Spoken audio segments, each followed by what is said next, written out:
বাংলাদেশ চলচ্চিত্র শিল্পী সমিতির নির্বাচনকে ঘিরে এফডিসি যখন সরগরম, ঠিক তখনই সদস্যপদ হারানো ১৮৪ জন শিল্পীর পক্ষে কথা বলতে গিয়ে কান্নায় ভেঙে পড়েন নায়ক রিয়াজ। বাদ পড়া শিল্পীদের জন্য নায়ক যখন কান্নায় ভেঙে পড়লেন, তখন তার আশেপাশের লোকজনকে দেখা গেল হাস্যোজ্জ্বল। এ নিয়েই নেট দুনিয়ায় রীতিমতো ট্রলের শিকার হলেন নায়ক রিয়াজ।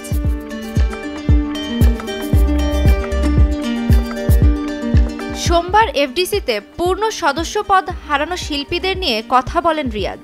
সেখানেই ঢাকায় সিনেমার এই নায়ককে দেখা গেল বিমর্ষ আর চোখে মুখে কান্নার ছোঁয়া। রীতিমতো নায়কের এই কান্নার ছবি মুহূর্তেই ভাইরাল হয়ে গেল।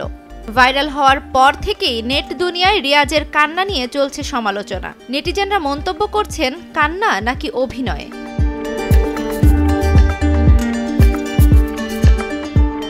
কঠোর সমালোচনা করেছেন শিল্পী সমিতির এবারের নির্বাচনের সাধারণ সম্পাদক প্রার্থী চিত্রনায়ক জায়েদ খান।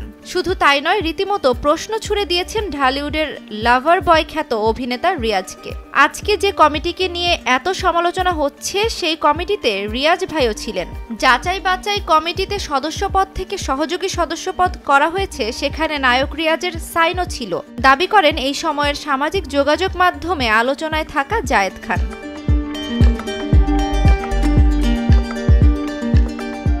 বাংলাদেশ চলচ্চিত্র শিল্পী সমিতি নির্বাচন আসছে ২৮ জানুয়ারি। এবারে নির্বাচনে দুটি প্যানেল প্রতিদ্বন্দ্বিতা করছে। মূলত নির্বাচন ঘিরেই এই আলোচনা।